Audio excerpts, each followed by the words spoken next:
ਨਵਜੋਤ ਸਿੱਧੂ ਨੇ ਕਾਂਗਰਸੀ ਵਿਧਾਇਕਾਂ ਨੂੰ ਕੀਤੀ ਅਪੀਲ ਕਿ ਸਾਡੇ ਵਿਧਾਇਕ ਦਿੱਲੀ ਜਾ ਕੇ ਹਾਈ ਕਮਾਂਡ ਨੂੰ ਸੱਚ ਲਾਜ਼ਮੀ ਦੱਸਣ।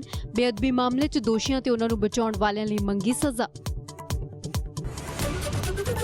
ਬਲੈਕ ਫੰਗਸ ਨੂੰ ਪੰਜਾਬ 'ਚ ਐਲਾਨਿਆ ਗਿਆ ਮਹਾਮਾਰੀ। ਸੀਐਮ ਨੇ ਸਿਹਤ ਮਹਿਕਮੇ ਨੂੰ ਦਵਾਈਆਂ ਦਾ ਇੰਤਜ਼ਾਮ ਕਰਨ ਦੇ ਦਿੱਤੇ ਆਦੇਸ਼। ਲੁਧਿਆਣਾ 'ਚ 25, ਅੰਮ੍ਰਿਤਸਰ 'ਚ 17 ਤੇ ਬਠਿੰਡਾ 'ਚ ਆਏ 9 ਕੇਸ। ਮੁਹਾਲੀ ਦੇ ਪਿੰਡ ਪਲਹੇੜੀ ਦੇ ਲੋਕ ਕੋਰੋਨਾ ਟੈਸਟ ਤੋਂ ਡਰੇ। ਮਿਸ਼ਨ ਫਤਿਹ 2 ਤਹਿਤ ਟੀਮ ਪਹੁੰਚੀ ਸੀ ਪਿੰਡ। ਹਸਪਤਾਲ ਜਾਣ ਦੇ ਡਰੋਂ ਨਹੀਂ ਕਰਵਾ ਰਹੇ ਟੈਸਟ। ਮੁਕਤਸਰ ਦੇ ਪਿੰਡ ਪੁੰਦੜ 'ਚ ਕੋਰੋਨਾ ਪੋਜ਼ਿਟਿਵ ਵਰਕਰਾਂ ਨੇ ਵੰਡੀਆਂ ਫਤਿਹ ਕਿਟਸ। ਹਰਿਆਣਾ ਦੇ ਪਿੰਡਾਂ 'ਚ ਲਾਕਡਾਊਨ ਦੀ ਖਿਲਾਫਤ। ਹਿਸਾਰ ਦੇ ਮਹਿਜ਼ਤ ਪਿੰਡ 'ਚ ਲੋਕਾਂ ਨੇ ਫਲੈਗ ਮਾਰਚ ਕਰਨ ਆਈ ਪੁਲਿਸ ਨੂੰ ਵਾਪਸ ਮੋੜਿਆ। ਜੀਂਦ ਦੇ ਪਿੰਡ ਦਨੌਲਾ 'ਚ ਵੀ ਖੁੱਲੀਆਂ ਦੁਕਾਨਾਂ। ਬਾਜ P305 'ਚੋਂ ਮਿਲੀਆਂ ਲਾਸ਼ਾਂ। 30 ਲੋਕ ਲਾਪਤਾ। ਤਾਊਤੇ ਤੂਫਾਨ ਕਰਕੇ ਡੁੱਬਿਆ ਸੀ ਜਹਾਜ਼। ਚੀਫ ਇੰਜੀਨੀਅਰ ਨੇ ਸ਼ਿਪ ਦੇ ਕਪਤਾਨ ਤੇ ਚੇਤਾਵਨੀ ਨਜ਼ਰਅੰਦਾਜ਼ ਕਰਨ ਦੇ ਲਾਏ ਇਲਜ਼ਾਮ।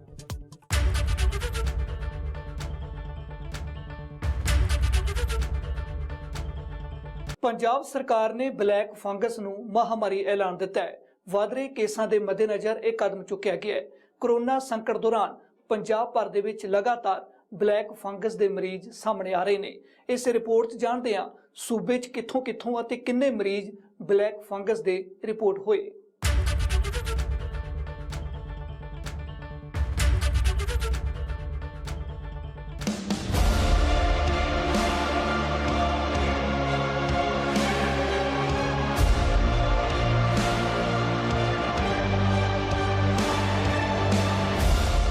ਭਾਰਤ ਇਸ ਸਮੇਂ ਕੋਰੋਨਾ ਵਾਇਰਸ ਦੀ ਦੂਜੀ ਲਹਿਰ ਨਾਲ ਜੂਝ ਰਿਹਾ ਹੈ।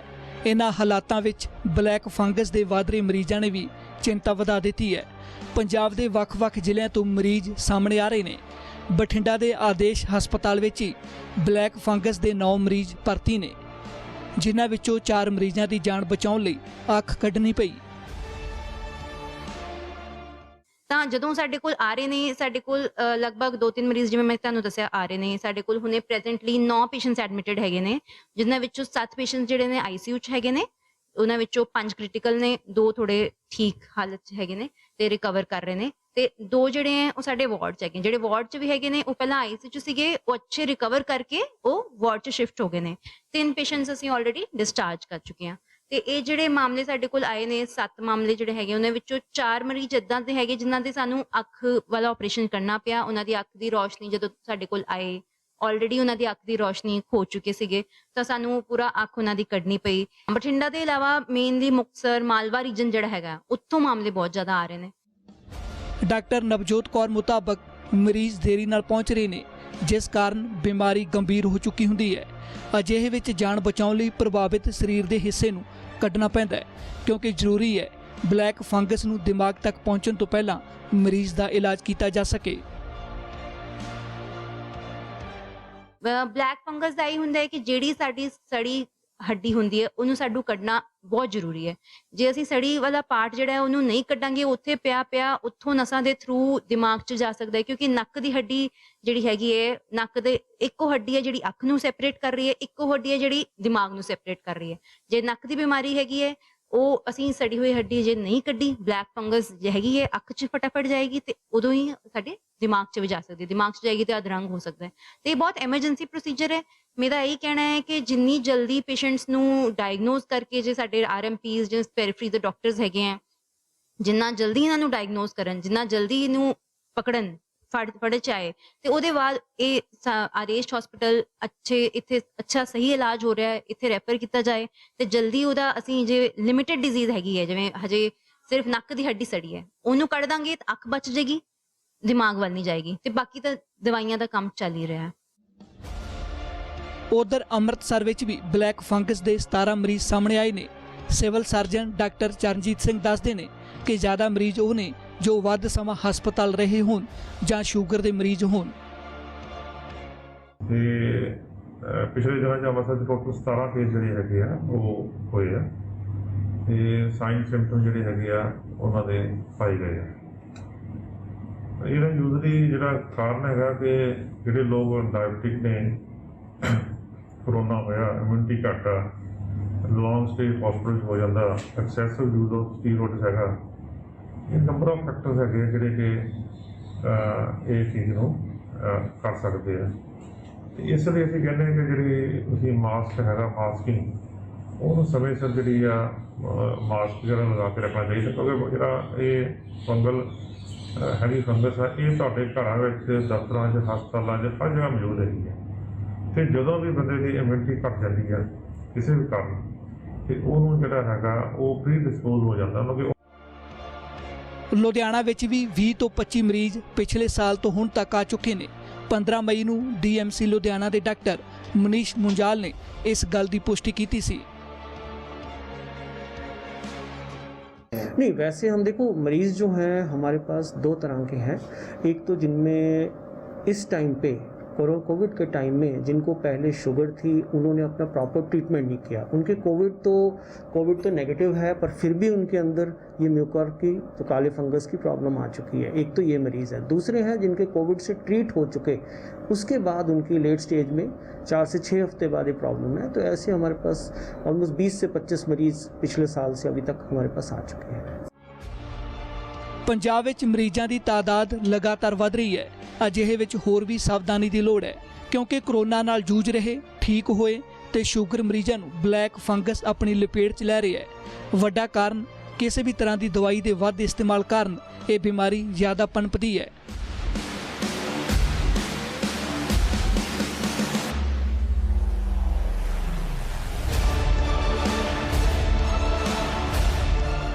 ਫਿਲਹਾਲ ਹੁਣ ਸਮਾਂ ਇੱਕ ਬ੍ਰੇਕ ਦਾ, ਤੇ ਬ੍ਰੇਕ ਤੋਂ ਬਾਅਦ ਜਾਣਾਂਗੇ ਬਲੈਕ ਫੰਗਸ ਹੈ ਕੀ।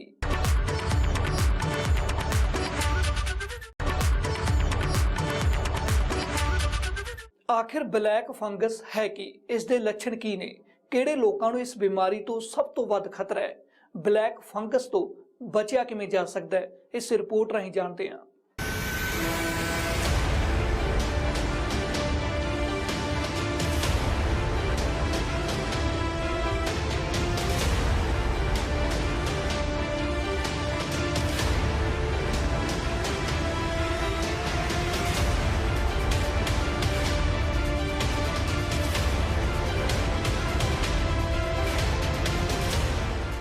ਕੋਰੋਨਾ ਨੂੰ ਮਾਤ ਦੇ ਚੁੱਕੇ ਜਾਂ ਕੋਵਿਡ ਦਾ ਸ਼ਿਕਾਰ ਮਰੀਜ਼ ਹੁਣ ਬਲੈਕ ਫੰਗਸ ਨਾਲ ਜੂਝ ਰਹੇ ਨੇ।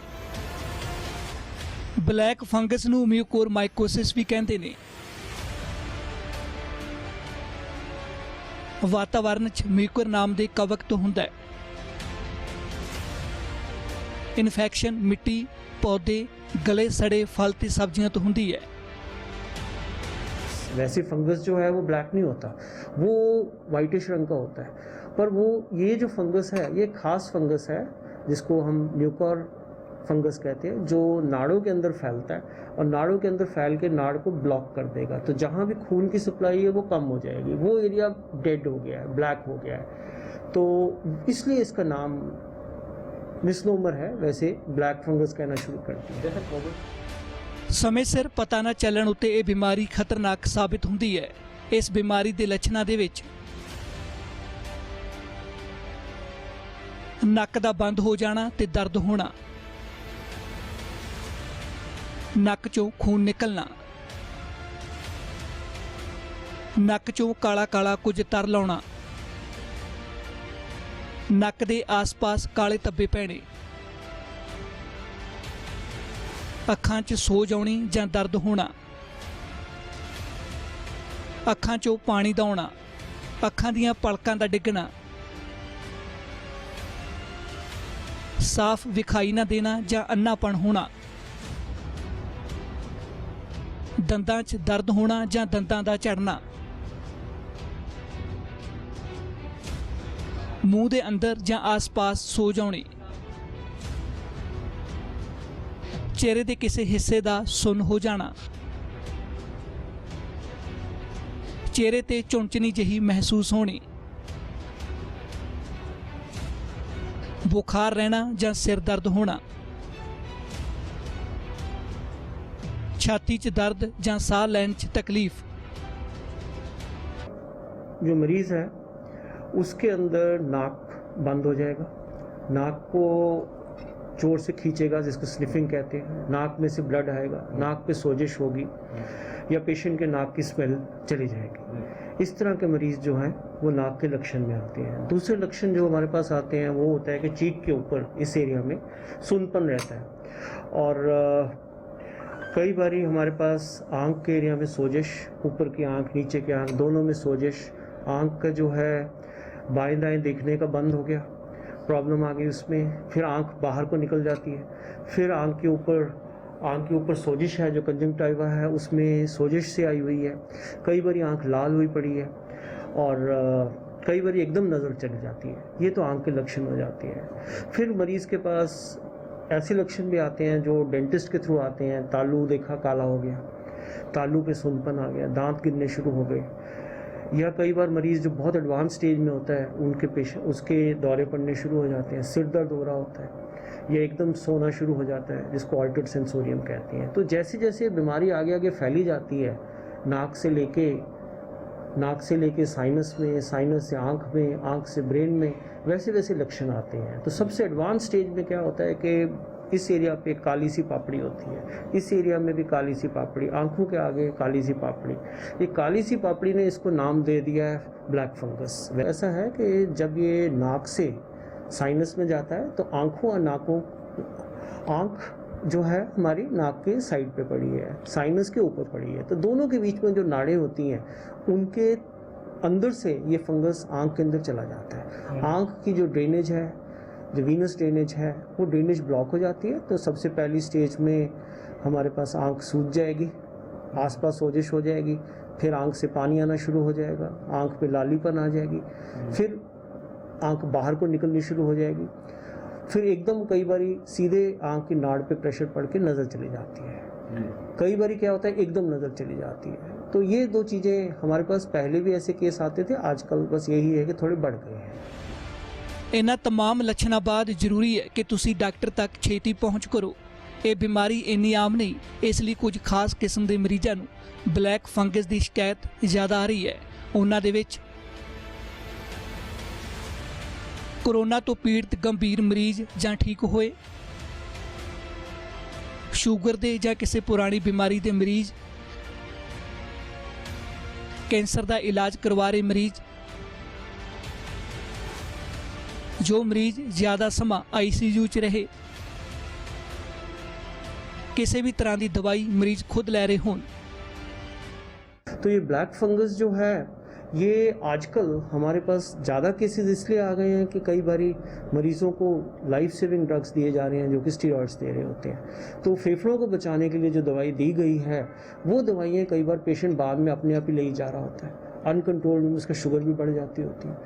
और कई बारी जो पेशेंट के माँ बाप के शुगर थी उनमें भी बाद में शुगर आने के चांसेस होते हैं। तो ऐसी लक्षण में हमारे पास फंगस ग्रो करके आगे आगे स्प्रेड करके हमारे को प्रॉब्लम क्रिएट कर रहे हैं। इसकी जो ट्रीटमेंट पार्ट है वो ट्रीटमेंट ओवर एक्सेसिव अगर पेशेंट ने अनकंट्रोल्ड वे में ले ली उस करके हो रहा होता है। जिनके पहले शुगर थी उन्होंने इस टाइम पे कई बारी ठीक होने के बाद भी अपनी शुगर लेवल कंट्रोल नहीं किए, उसमें ये इन्फेक्शन ग्रो कर जाती है। बस यही था कि पहले हमारे पास महीने में 2 से 3 केस आते थे, अब हफ्ते में 2 से 3 केस आ जाते हैं। इतने ज़्यादा मतलब हो गए हैं क्योंकि इस टाइम पे मरीज़ कई बार अपने आप ही दवाई ले रहा है, अपने आप शुगर की दवाई भी अपने आप कंट्रोल वे में नहीं ले रहा, या तो कम डोज में ले रहा है, डॉक्टर के पास कोरोना करके जा नहीं रहा, या उसके बाद जो उसकी कोविड की दवाई चली थी स्टीरॉयड्स वो उसने बंद करी नहीं, प्रॉपर डोज में नहीं ली।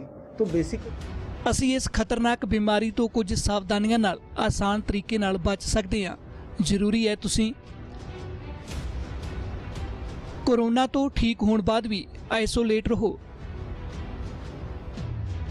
मास्क जरूर पाओ ते हाथ सैनिटाइज करो, नक च किसी भी तरह की सट नहीं लगन देनी, नक च उंगल नहीं पाउणी, शुगर मरीज शुगर लैवल नॉर्मल रखन, मिट्टी घट्टे दियां थावां ते जाण तो पहला मास्क पाओ, मिट्टी ਜਾਂ खाद का काम करन बाद चंगी तरह नहाओ, ज़्यादातर शरीर नूं पूरी तरह ढकन वाले कपड़े पाओ। तो बेसिकली उसको अपना शुगर कंट्रोल करना है और ये स्टीरॉइड्स को टेपर ऑफ करना है। और सबसे इम्पॉर्टेंट उसको है कि अपना मास्क पहन के जो स्पोर्ट्स हैं वो नाक में ना जाए, उसको कंट्रोल करना है। सोशल डिस्टेंसिंग ऑफ कोर्स करना ही करना है। देखो परहेज़ में तो यही है कि मास्क पहनने हैं, ग्लव्स पहनने हैं, फिर उसके बाद पेशेंट को जो भी टाइमली अपने एंटीबायोटिक्स लेने हैं अगर उसके कोई भी इन्फेक्शन हो रही है, और अपना चेकअप पेशेंट को जैसे ही उसका कोविड ख़त्म होता है, अगर तो पेशेंट डायबिटिक पेशेंट है, कोविड का ट्रीटमेंट के बाद उससे 2 से 3 हफ्ते बाद उसको अपना चेकअप जरूर कराना अगर ये लक्षण नाक के, आँखों के, तालू के ये आने शुरू हो जाए। ਅਜਿਹਾ ਨਹੀਂ ਇਹ ਬਿਮਾਰੀ ਨਵੀਂ ਹੈ ਜਾਂ ਅਚਾਨਕ ਪਨਪੀ ਹੋਵੇ। ਕਈ ਸਾਲਾਂ ਤੋਂ ਬਲੈਕ ਫੰਗਸ ਦੇ ਮਰੀਜ਼ ਸਾਹਮਣੇ ਆ ਰਹੇ ਨੇ, ਪਰ ਕੋਰੋਨਾ ਸੰਕਟ ਦੌਰਾਨ ਇਹਨਾਂ ਮਰੀਜ਼ਾਂ ਦੀ ਗਿਣਤੀ ਵਧੀ ਹੈ। ये जो ब्लैक फंगस या फंगल इन्फेक्शन ये कोई नई चीज़ नहीं है। ये काफ़ी सालों से मरीज़ों में जिनमें शुगर अनकंट्रोल्ड वे में जा रही है। अनकंट्रोल्ड का मतलब है कि या तो उन्होंने दवाई प्रॉपर ली नहीं, दवाई को बीच में छोड़ दिया, उनमें अक्सर शुगर बढ़ने से जो बॉडी के अंदर इन्फेक्शंस होती हैं वो इन्फेक्शंस आनी शुरू हो जाती है। जैसे बैक्टीरियल इन्फेक्शन हो जाती है, कईयों के फेस पे पिंपल्स आ जाएंगे, कच्छ में खारिश होनी शुरू हो जाएगी, कच्छ में फिंक्सल्स हो जाएंगे, सिर पे फोड़े हो जाएंगे। तो ये शुगर के मरीज़ों में अक्सर आ जाती है जिनको बैक्टीरियल इन्फेक्शन कहते हैं। ऐसे ही हमारे घर में जैसे आजकल एसीज बहुत यूज़ हो रहे हैं, कूलर्स होते थे, या गाँव में जो है काउडंग वगैरह है, उन सब से फंगल के स्पोर्स वो नाक के अंदर आके पड़ जाते हैं, इकट्ठे हो जाते हैं। तो 2 तरह के होते हैं, एक सफ़ेद फंगस होती है, एक जो ब्लैक फंगस होती है। एक फंगस बहुत स्लो ग्रो कर रही होती है नाक के बैक साइड में, वो वाली फंगस से भी काफ़ी ऐसे लक्षण आते हैं पर बहुत स्लो होती है। जो फास्ट ग्रो कर रही होती है वो ये ब्लैक फंगस होती है। ਬਲੈਕ ਫੰਗਸ ਤੋਂ ਬਚਾਅ ਲਈ ਜ਼ਰੂਰੀ ਹੈ ਕਿ ਤੁਸੀਂ ਆਪਣੀ ਸਰੀਰ 'ਚ ਹੋਣ ਵਾਲੀ ਹਰ ਤਬਦੀਲੀ ਤੋਂ ਜਾਣੂ ਰਹੋ। ਸਮੇਂ ਸਿਰ ਇਸ ਬਿਮਾਰੀ ਦਾ ਆਸਾਨੀ ਨਾਲ ਇਲਾਜ ਹੋ ਸਕਦਾ ਹੈ। इन सब मरीज़ों में हमारे पास ये होता है कि इन्वेस्टिगेशंस में दूरबीन से अंदर देखते हैं, नाक के अंदर कालापन होती है, नाक की कहीं कहीं चमड़ी ख़राब होती है, तो वो चमड़ी को हम टेस्ट के लिए ले लेते हैं। फिर उसके बाद हम CT स्कैन MRI करा के देखते हैं कि कितनी बीमारी अंदर फैली हुई है। तो अगर तो बीमारी का अर्ली स्टेज है तो हम उसको एक दवाई एम्फोटेरिसिन B होती है उससे कंट्रोल कर लेते हैं। और अगर एडवांस हो गई तो हम उस एरिया में नाक का जो भी चमड़ी ख़राब है या चीक के ऊपर जहाँ भी है उसको निकाल देते हैं। जैसे शुगर के मरीज़ में लात काटनी पड़ जाती है ताकि शरीर में जहर ना फैले, ऐसे ही ये फंगस जो है, जो डेड एरिया इसने किया हुआ है नाक में, उसको हम काट देते हैं। तो वो चीज़ों में जहाँ फैलता जाता है उसको हम काटते जाते हैं। एडवांस स्टेज में कई बार स्किन की चीक की चमड़ी काटनी पड़ जाती है, कई बार आँख को भी निकालना पड़ जाता है ताकि ब्रेन में ना जाए और पेशेंट की जान बच जाए।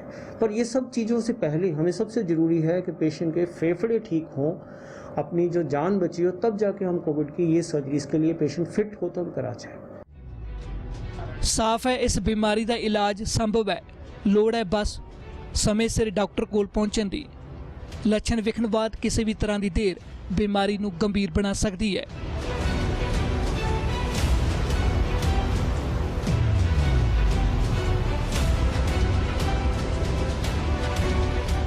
ਹੁਣ ਰੁਕਦੇ ਇੱਕ ਹੋਰ ਬ੍ਰੇਕ ਲਈ ਤੇ ਬ੍ਰੇਕ ਤੋਂ ਬਾਅਦ ਬਲੈਕ ਫੰਗਸ ਦੀ ਦਵਾਈ ਦੇ ਬਾਰੇ ਜਾਣਾਂਗੇ।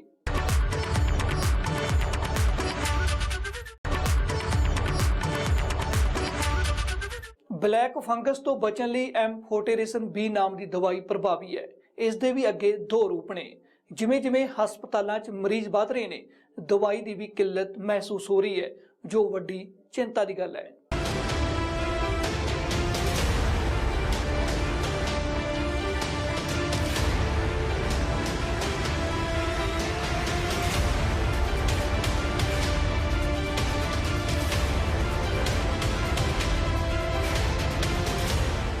ਭਾਰਤ ਦੇ ਕਈ ਰਾਜਾਂ ਵਿੱਚ ਬਲੈਕ ਫੰਗਸ ਦੇ ਇਲਾਜ ਲਈ ਇਸਤੇਮਾਲ ਹੋਣ ਵਾਲੀ ਐਂਟੀ ਫੰਗਲ ਦਵਾਈ ਦੀ ਕਮੀ ਪੈ ਗਈ ਹੈ।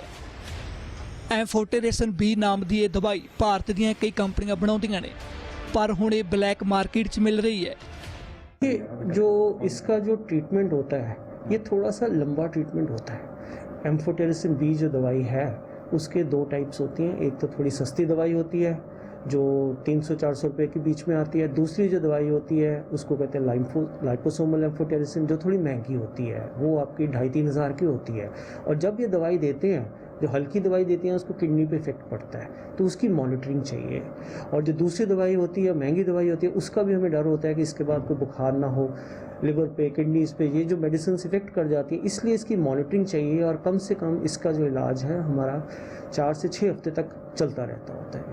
तो इसलिए पेशेंट का चेकअप बहुत ज़रूरी है। और ये सारे जो केसेस हमारे पास हैं, बड़े शहरों में ज़्यादा कंट्रोल बेटर हो जाता है। कई बार हमारे पास क्योंकि शुगर को कंट्रोल करने के लिए एंडोक्रिनोलॉजिस्ट भी चाहिए और किडनी के कंट्रोल करने के लिए नेफ्रोलॉजिस्ट भी चाहिए, तो ये सारी चीज़ें थोड़े बड़े शहर में ज़्यादा पेशेंट रेफ़र हो रहे हैं, बड़े हॉस्पिटल्स में ज़्यादा आ रहे हैं।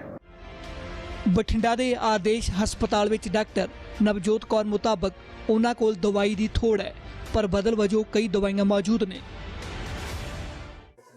ਮੈਡੀਸਿਨ ਜਿਹੜੀ ਹੈ ਇਹਦੀ ਮੇਨ ਜਿਹੜੀ ਡਰੱਗਸ ਹੈਗੀਆਂ ਨੇ ਐਂਫੋਟੈਰਾਸਿਨ ਹੈਗੀ ਹੈ, ਸਾਡੇ ਕੋਲ ਹਜੇ ਤੱਕ ਉਹਦਾ ਸਟਾਕ ਸੀਗਾ, ਉਹ ਥੋੜੀ ਸ਼ਾਰਟ ਹੋ ਗਈ, ਬਟ ਉਹਦੇ ਆਲਟਰਨੇਟਿਵ ਸਾਡੇ ਕੋਲ ਪੂਰੇ ਸਟਾਕ 'ਚ ਹੈਗੇ ਨੇ।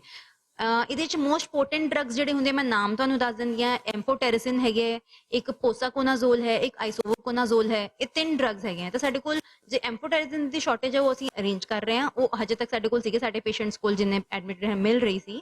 ਤੇ ਉਹਨਾਂ ਦੇ ਆਲਟਰਨੇਟਿਵਸ ਪੋਸਾਕੋਨਾਜ਼ੋਲ, ਆਈਸੋਵੋਕੋਨਾਜ਼ੋਲ, ਕ੍ਰਿਸੈਂਬਾ ਨਾਮ ਦੇ ਆਉਂਦਾ ਹੈ, ਇਹ ਜਿਹੜਾ ਆਈਸੋਵੋਕੋਨਾਜ਼ੋਲ ਹੈ, ਇਹ ਸਾਰੇ ਡਰੱਗਸ ਜਿਹੜੇ ਇਹ ਸਾਡੇ ਸਟਾਕ 'ਚ ਹੈਗੇ ਨੇ। ਇਹਨਾਂ ਦੀ ਵੀ ਪੋਟੈਂਸੀ ਬਲੈਕ ਫੰਗਸ 'ਚ ਉਨੀ ਹੀ ਹੈ ਜਿੰਨੀ ਐਂਫੋਟੈਰਾਸਿਨ ਦੀ ਹੈਗੀ ਹੈ। ਤਾਂ ਉਹ ਸਾਡੇ ਸਾਰੇ ਮਰੀਜ਼ਾਂ ਨੂੰ ਮਿਲ ਰਹੀ ਹੈ। ਤਾਂ ਬਠਿੰਡਾ ਦੇ ਡਰੱਗ ਇੰਸਪੈਕਟਰ ਰਮਨਦੀਪ ਗੁਪਤਾ ਮੁਤਾਬਕ ਪੰਜਾਬ ਸਰਕਾਰ ਦਵਾਈ ਦੀ ਪੂਰਤੀ ਲਈ ਜ਼ਰੂਰੀ ਕਦਮ ਚੁੱਕ ਰਹੀ ਹੈ ਤਾਂ ਜੋ ਮਰੀਜ਼ਾਂ ਨੂੰ ਕੋਈ ਦਿੱਕਤ ਨਾ ਆਵੇ। ਤੇ ਸਟੇਟ ਗਵਰਨਮੈਂਟ ਆਪਣੇ ਤੌਰ ਤੇ ਮੈਡੀਸਿਨ ਦੀ ਅਵੇਲੇਬਿਲਿਟੀ ਕਰਨ ਦੀ ਪੂਰੀ ਕੋਸ਼ਿਸ਼ ਕਰ ਰਹੀ ਹੈ। ਉਹਦੇ ਵਿੱਚ ਉਹਨਾਂ ਦਾ ਕੱਲ ਲੈਟਰ ਵੀ ਇੱਕ ਆਇਆ ਹੈ, ਜਿਹਦੇ ਵਿੱਚ ਉਹਨਾਂ ਨੇ ਮਤਲਬ ਇੱਕ ਕਮੇਟੀ ਉੱਥੇ ਹੈੱਡ ਆਫਿਸ ਤੇ ਸਾਰੀ ਮੈਡੀਸਿਨ ਇਕੱਠੀ ਕਰਕੇ ਤੇ ਉਹਨਾਂ ਨੇ ਡਿਸਟ੍ਰਿਕਟਸ ਨੂੰ ਡਿਸਟ੍ਰੀਬਿਊਟ ਕਰਨਗੇ, ਜਿਹੜੀ ਕਿ ਡਿਸਟ੍ਰਿਕਟ ਗਾਂ ਆਪਣੇ ਜਿਹੜੇ ਹੈਗੇ ਆ ਉਸ ਤੋਂ ਅੱਗੇ ਪ੍ਰਾਈਵੇਟ ਕੋਵਿਡ ਸੈਂਟਰਸ ਤੇ ਗਵਰਨਮੈਂਟ ਕੋਵਿਡ ਸੈਂਟਰਸ ਨੂੰ ਡਿਸਟ੍ਰੀਬਿਊਟ ਕਰੇਗਾ। ਉਹਦੇ ਲਈ ਉਹਨਾਂ ਨੇ ਇੱਕ ਮੈਕੈਨਿਜ਼ਮ ਡਿਵਾਈਸ ਕਰ ਲਿਆ ਹੈ ਤੇ ਉਹਦੇ ਵਿੱਚ ਇਹ ਹੈ ਕਿ ਕੁਝ ਉਹਨਾਂ ਨੇ ਇੱਕ ਅਕਾਊਂਟ ਨੰਬਰ ਵੀ ਦਿੱਤਾ ਹੈ, ਜਿਸ ਦੇ ਵਿੱਚ PHSC ਦਾ ਨੰਬਰ ਹੈ, ਜੋ ਕਿ ਪੇਮੈਂਟ ਕਰਕੇ ਪ੍ਰਾਈਵੇਟ ਸੈਂਟਰਸ ਨੂੰ, ਪ੍ਰਾਈਵੇਟ ਤੇ ਗਵਰਨਮੈਂਟ ਸੈਂਟਰਸ ਨੂੰ, ਜੋ ਕੋਵਿਡ ਕੇਅਰ ਸੈਂਟਰਸ ਨੂੰ ਮਿਲੇਗੀ, ਉਹ ਆਪਣੇ ਗਾਂ ਪੇਸ਼ੈਂਟਸ ਨੂੰ ਐਡਮਿਨਿਸਟਰ ਕਰਨਗੇ। ਦੂਜਾ ਪੱਖ ਇਹ ਵੀ ਹੈ ਕਿ ਦਵਾਈ ਦੀ ਵੱਧ ਵਰਤੋਂ ਹੀ ਬਲੈਕ ਫੰਗਸ ਨੂੰ ਵਧਾਉਂਦੀ ਹੈ। ਨਤੀਜਾ ਇਹ ਬਿਮਾਰੀ ਮਰੀਜ਼ ਨੂੰ ਜਕੜ 'ਚ ਲੈਂਦੀ ਹੈ। ਕਿਉਂਕਿ ਜਿਹੜੀ ਇਹ ਫੰਗਸ ਹੈਗੀ ਹੈ ਯੂਜ਼ਲੀ ਉਹਨਾਂ ਲੋਕਾਂ 'ਚ ਹੋ ਰਹੀ ਹੈ ਜਿਹੜੇ ਇਮਿਊਨਿਟੀ ਬਹੁਤ ਘੱਟ ਹੈਗੀ ਆ, ਕਰੋਨਾ ਪੋਜ਼ਿਟਿਵ ਹੋਏ ਆ ਜਾਂ ਡਾਇਬਟਿਕ ਹੈਗੇ ਆ, ਬਾਕੀ ਜਾਂ ਜਿੱਥੇ ਓਵਰ ਯੂਜ਼ ਆਫ ਸਟੀਰੋਇਡ ਹੋ ਰਿਹਾ। ਇਹ ਨੰਬਰ ਆਫ ਫੈਕਟਰਸ ਹੈਗੇ ਜਿਹਦੇ ਨਾਲ ਇਹ ਬਿਮਾਰੀ ਜਿਹੜੀ ਆ ਉਹ ਹੋ ਸਕਦੀ ਹੈ। ਤੇ ਇਸ ਤੋਂ ਬਚਣ ਲਈ ਇੱਕ ਤਾਂ ਹੈਗਾ ਕਿ ਮਾਸਕ, ਅਸੀਂ ਸਾਰਿਆਂ ਨੂੰ ਅਪੀਲ ਕਰ ਰਹੇ ਹਾਂ ਵਾਰ-ਵਾਰ ਕਿ ਮਾਸਕ ਲਗਾਓ। ਉਸ ਤੋਂ ਇਲਾਵਾ ਕਿ ਲੋਕਲ ਤੁਸੀਂ ਚੰਗੇ ਜਿਹੜਾ ਸਰਕਾਰੀ ਜਾਂ ਪ੍ਰਾਈਵੇਟ ਚੰਗਾ ਡਾਕਟਰ ਹੈਗਾ ਉਹਦੇ ਕੋਲ ਤੁਹਾਨੂੰ ਜਿਹੜੀ ਹੈਗੀ ਆ ਉਹ ਟ੍ਰੀਟਮੈਂਟ ਲੈਣੀ ਚਾਹੀਦੀ ਹੈ, ਤਾਂ ਕਿ ਜਿਹੜਾ ਸਟੀਰੋਇਡ ਦਾ ਜੇ ਯੂਜ਼ ਲੋੜ ਪੈਂਦੀ ਹੈ ਕਰਨ ਦੀ, ਉਹਦਾ ਆਪਟੀਮਮ ਯੂਜ਼ ਹੋਵੇ, ਤਾਂ ਕਿ ਜਦੋਂ ਉਹਨੂੰ ਕੋਈ ਟੇਪਰ ਆਫ ਕਰਨਾ ਹੁੰਦਾ, ਉਹਦੀ ਸਟਰੈਂਥ ਫਿਕਸ ਕਰਨੀ ਹੁੰਦੀ ਹੈ, ਪਰ ਵੇਟ ਕਰਨੀ ਹੁੰਦੀ ਹੈ, ਉਹ ਸਾਰੇ ਫੈਕਟਰ ਜਿਹੜੇ ਆ ਉਹ ਧਿਆਨ 'ਚ ਰੱਖ ਕੇ ਜਿਹੜੇ ਸਟੀਰੋਇਡ ਨੂੰ ਦੇਣਾ ਬਣਦਾ ਹੈਗਾ। ਅਤੇ ਇਸ ਕਰਕੇ ਇਹ ਸਾਰੇ ਮੈਂ ਤੁਹਾਡੇ ਮਾਧਿਅਮ ਰਾਹੀਂ ਅਪੀਲ ਕਰਾਂਗਾ ਕਿ ਜਿਹੜਾ ਤੁਸੀਂ ਕੁਆਲੀਫਾਈਡ ਡਾਕਟਰ ਨੂੰ ਦਿਖਾਓ, ਅਤੇ ਜੇ ਲੋੜ ਹੈ ਸਟੀਰੋਇਡ ਦੀ ਤਾਂ ਕਿ ਉਹ ਡੋਜ਼ ਦੀ ਜਿਹੜੀ ਹੈ ਟਾਈਟਰਿੰਗ ਕਰ ਸਕਣ। ਪੰਜਾਬ ਤੋਂ ਇਲਾਵਾ ਮਹਾਰਾਸ਼ਟਰ ਵਿੱਚ ਇਸ ਬਿਮਾਰੀ ਦਾ ਸਭ ਤੋਂ ਵੱਧ ਕਹਿਰ ਹੈ। ਮਹਾਰਾਸ਼ਟਰ ਵਿੱਚ 2000 ਤੋਂ ਵੱਧ ਕੇਸ ਆ ਚੁੱਕੇ ਨੇ। ਉੱਥੇ ਹੀ ਗੁਜਰਾਤ ਵਿੱਚ 100, ਉੱਤਰ ਪ੍ਰਦੇਸ਼ ਵਿੱਚ 70, ਮੱਧ ਪ੍ਰਦੇਸ਼ ਵਿੱਚ 50 ਅਤੇ ਤੇਲੰਗਾਨਾ 'ਚ 70 ਮਰੀਜ਼ ਬਲੈਕ ਫੰਗਸ ਦੇ ਆਏ ਨੇ।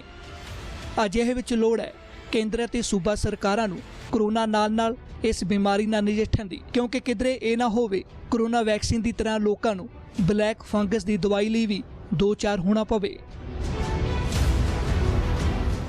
ਫਿਲਹਾਲ ਦੇ ਲਈ ਇਹਨਾਂ ਹੀ ਦੇਸ਼ ਦੁਨੀਆ ਦੀਆਂ तमाम ਖਬਰਾਂ ਵੇਖਣ ਲਈ ਤੁਸੀਂ ਵੇਖਦੇ ਰਹੋ ABP ਸਾਂਝਾ।